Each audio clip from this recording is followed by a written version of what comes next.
Good morning, and thank you for joining us for the media availability on Bill 7, the Engineering and Geoscience Professions Amendment Act. I'm Mackenzie Blythe, Press Secretary in Advanced Education. I'd like to remind everyone that the information you were provided earlier, as well as the information you will receive during this availability, is under embargo until Minister Sawney tables Bill 7 in the House later today, so no coverage of any aspect of Bill 7 can appear in the media, including the internet and social media, at any time during the period of the embargo. Media representatives may not share or discuss any of these materials or the contents with anyone who has not signed an embargo acceptance form, including publishers, editors, producers, or co-workers. Any media representatives found to have been in breach of this embargo will be subject to sanction, which may include a ban from future Government of Alberta embargoes. Questions after this media availability can be sent to me at the email address on the media release you received this morning, mackenzie.blythe@gov.ab.ca. Thank you very much. I will now invite Minister Sawney to speak. Thank you, Mackenzie. Good morning, everyone. Today, the Government of Alberta will introduce Bill 7, the Engineering and Geoscience Professions Amendment 2023 Act, to allow for broader use of the job title software engineer within Alberta's booming technology sector. As you know, engineering is a regulated profession in Alberta, overseen by APEGA, the Association of Professional Engineers and Geoscientists of Alberta. APEGA has a long history of setting the standards for the designation of professional engineers in our province, thereby ensuring the safety and security of Albertans. We respect and value the role of APEGA as a regulator of professional engineers in our province. Over the past few years, as our technology sector has grown at record-breaking rates, a need to clarify the use of the title software engineer has emerged.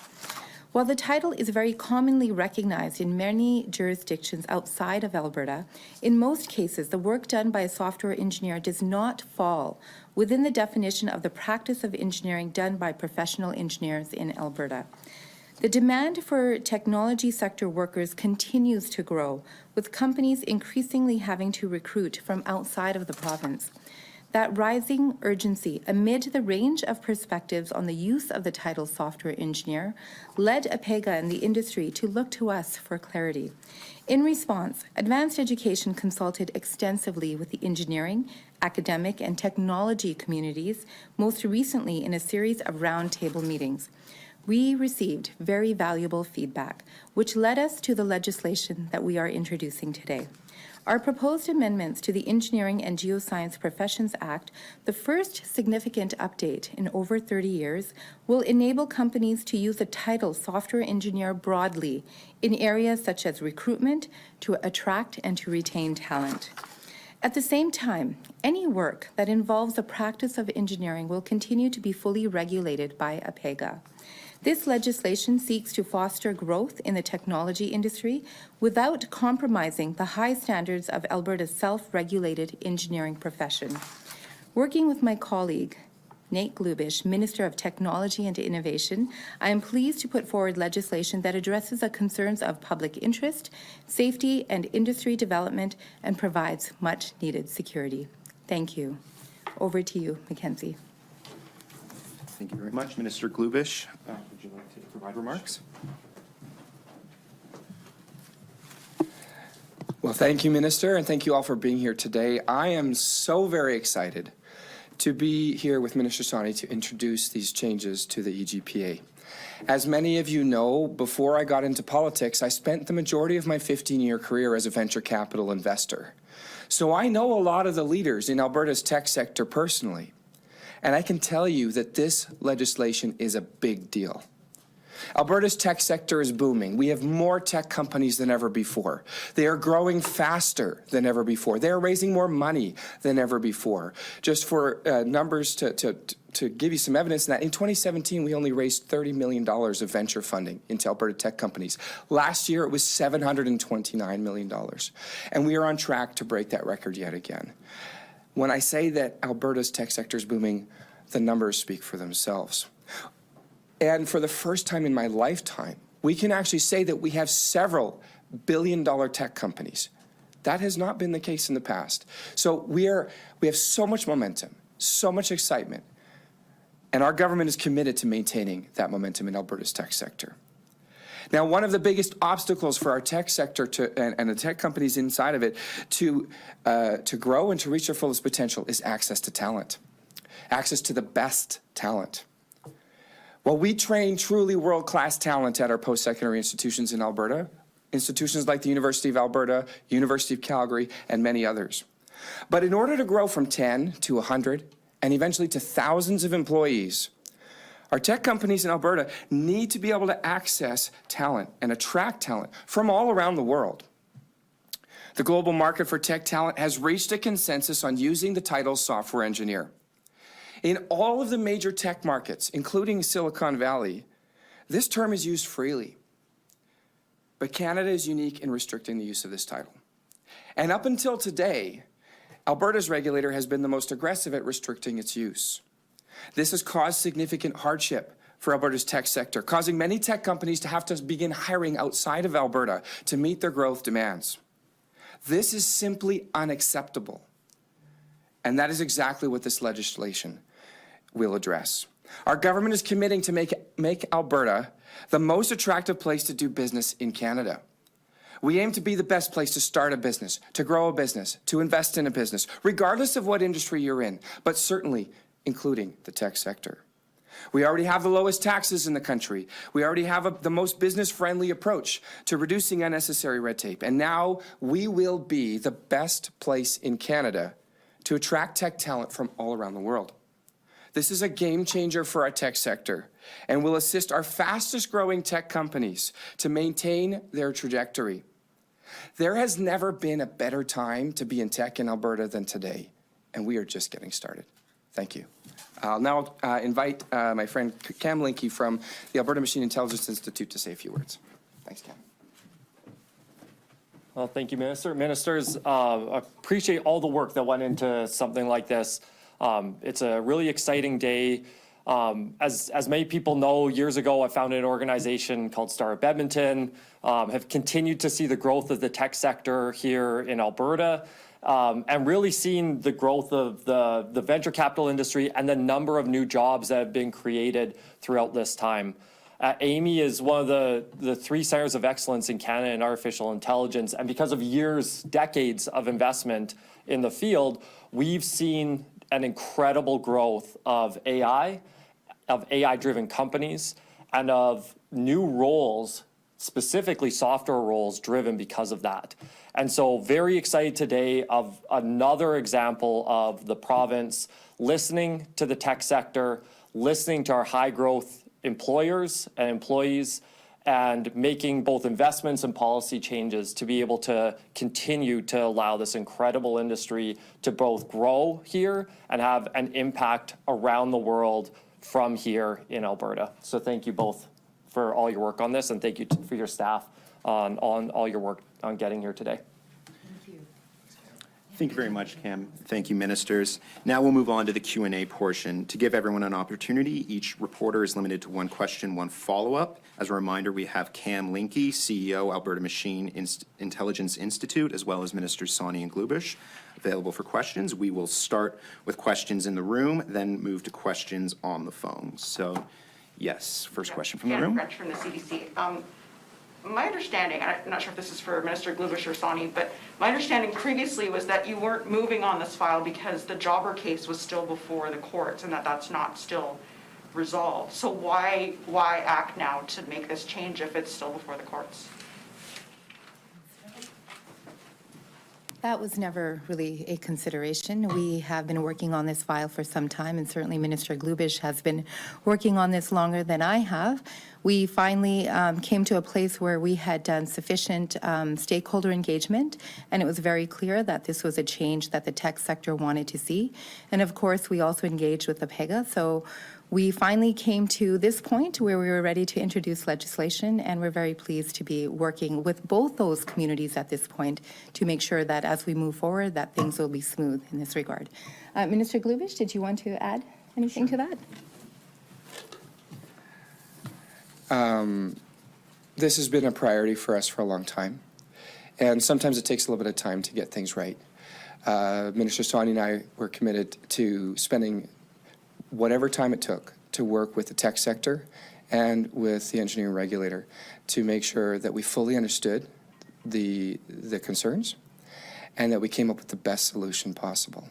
And I'm confident that we have done exactly that, and that this legislation will make Alberta the most attractive place in Canada to attract software engineering talent, which is going to be critically important because technology is not just an industry, it is the future of every industry.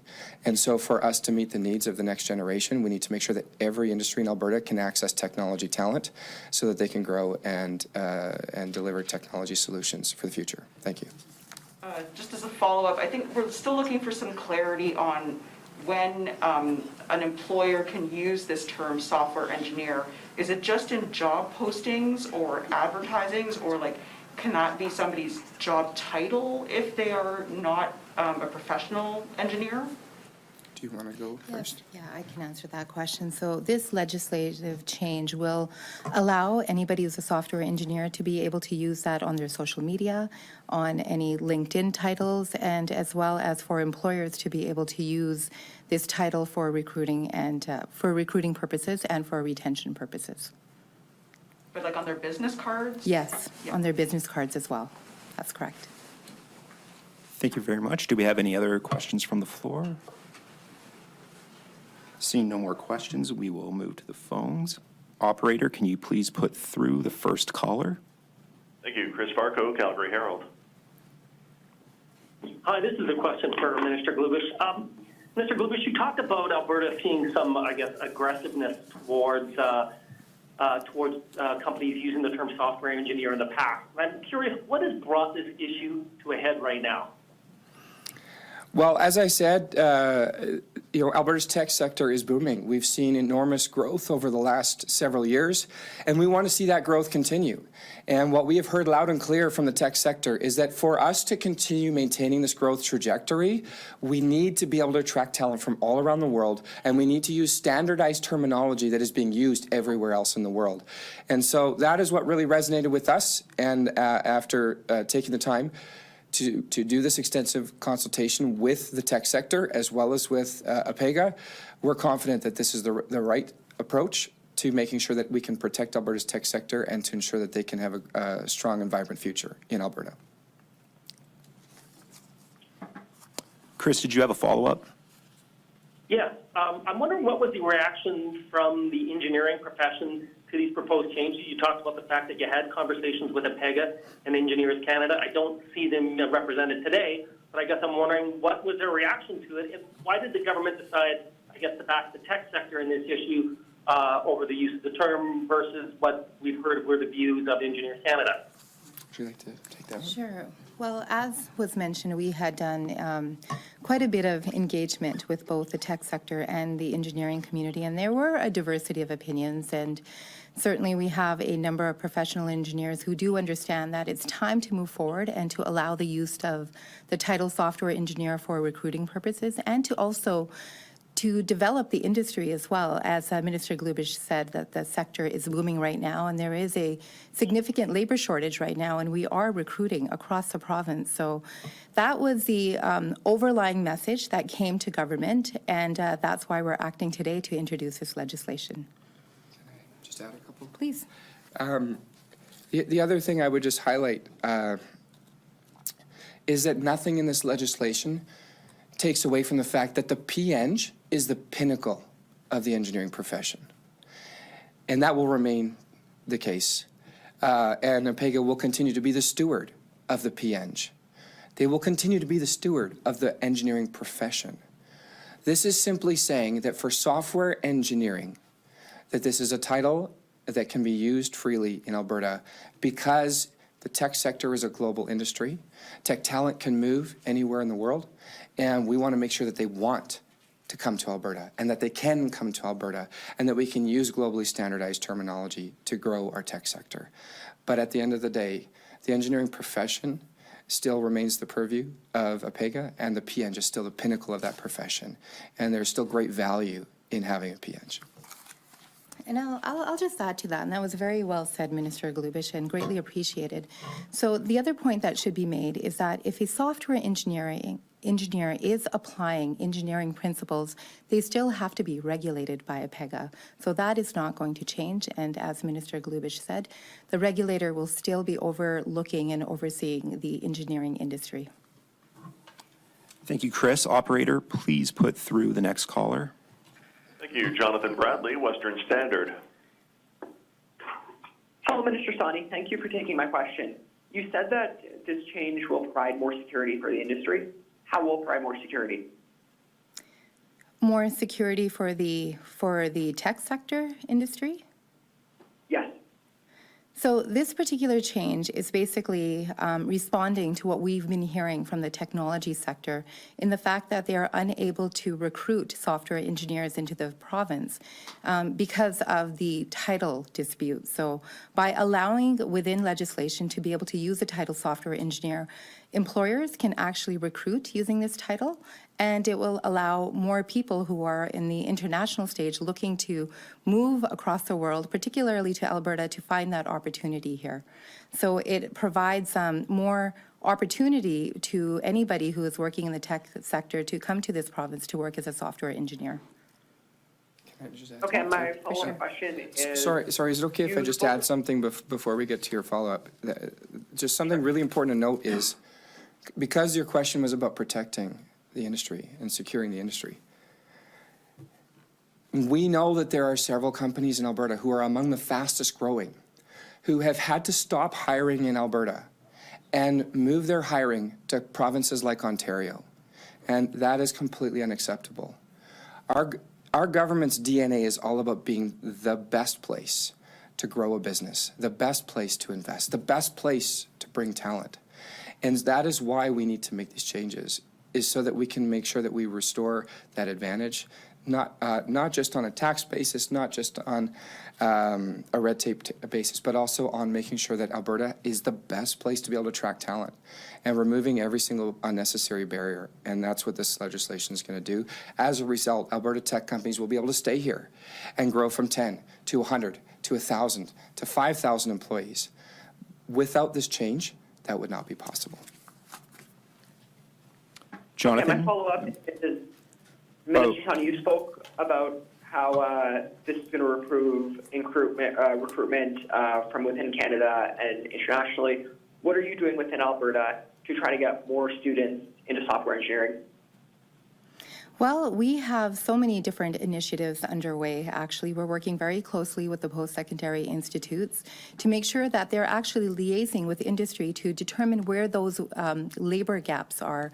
So there are many initiatives, as I said, underway, working directly with the post-secondary institutes. And what they're telling us is that there is a demand in industry, and we need to be able to create more spaces in our institutes to meet that demand.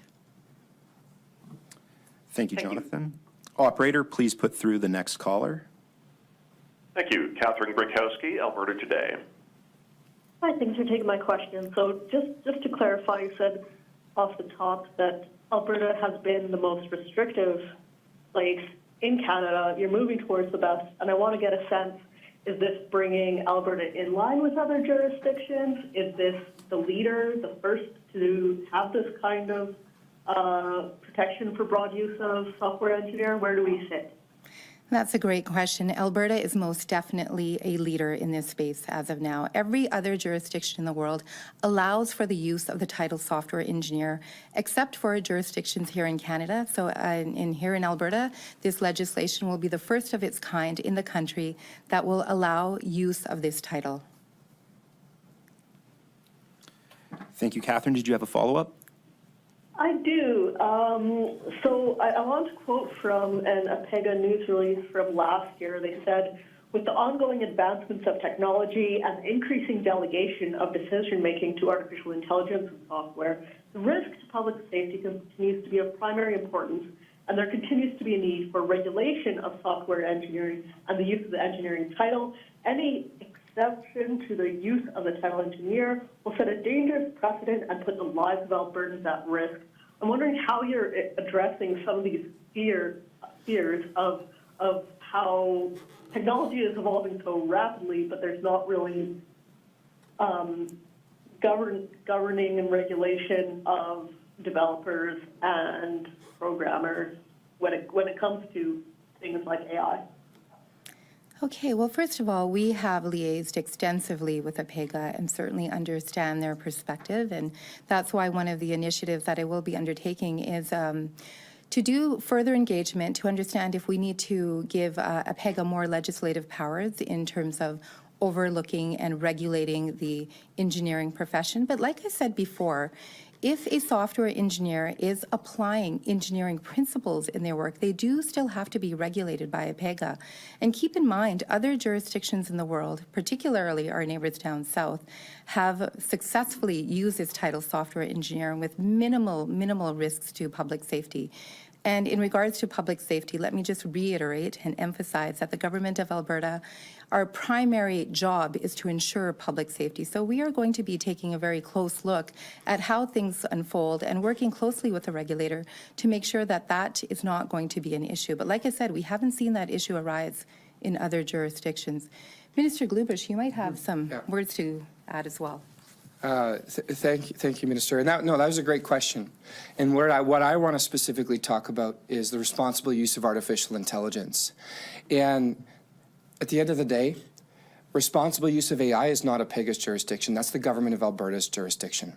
And I can tell you that every government around the world is wrestling with this right now, and we are as well. We're working on developing a framework for responsible use of AI and look forward to bringing that forward to make sure that we can safeguard the interests of Albertans. The safety of Albertans is paramount, and that is our responsibility.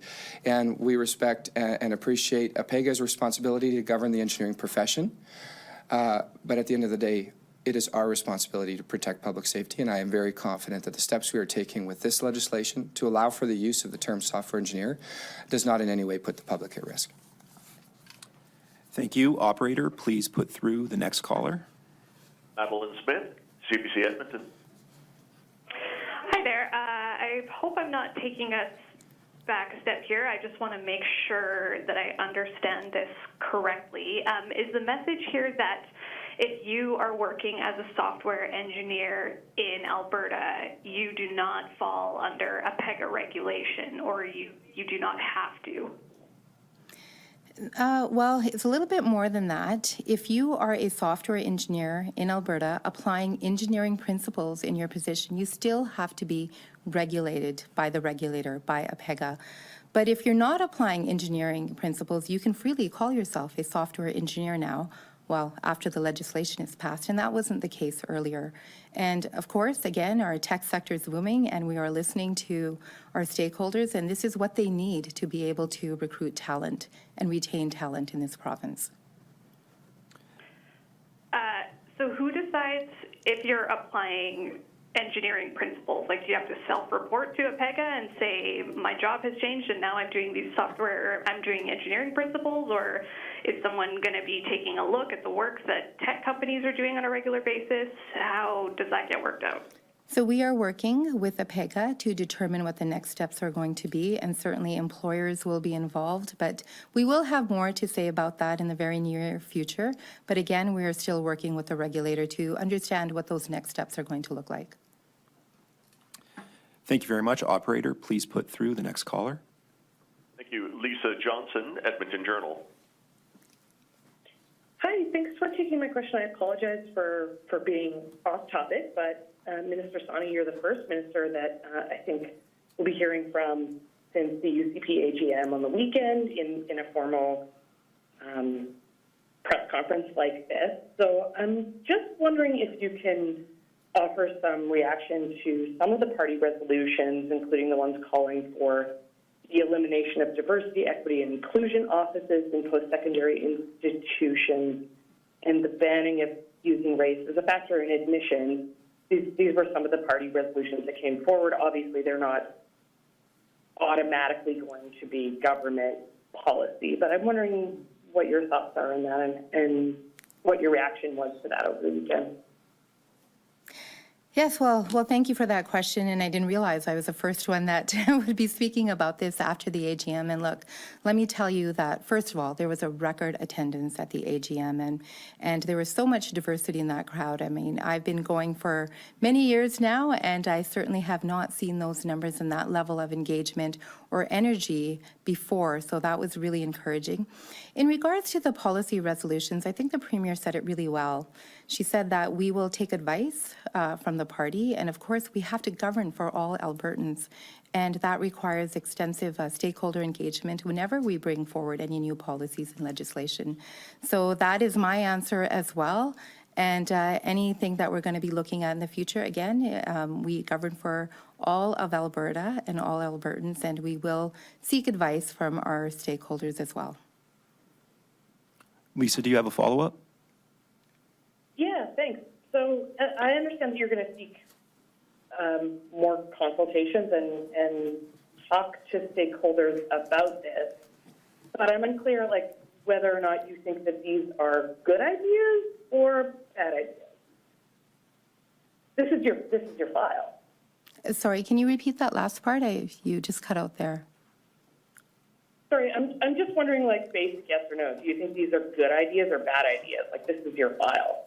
Yeah, it is my file, and look, you know, I think it's really important to have these conversations and to understand where these ideas are coming from. There's a diversity of ideas, no pun intended, on some of these policy resolutions that have passed forward, and certainly the membership at the AGM doesn't really reflect the broad base of the Conservative movement in the province, and I think it's always important to have conversation and have the opportunities to educate on exactly what some of these initiatives are as it relates to DEI. But again, I think in terms of how we're going to move forward, it's going to be in the context of making sure that we're governing for all Albertans and that these policies are reflective of what is best for the province at large. Thank you, Lisa. That concludes today's embargoed briefing. As a reminder, if you have any questions, please contact me at the address on the media release you received this morning. Thank you very much.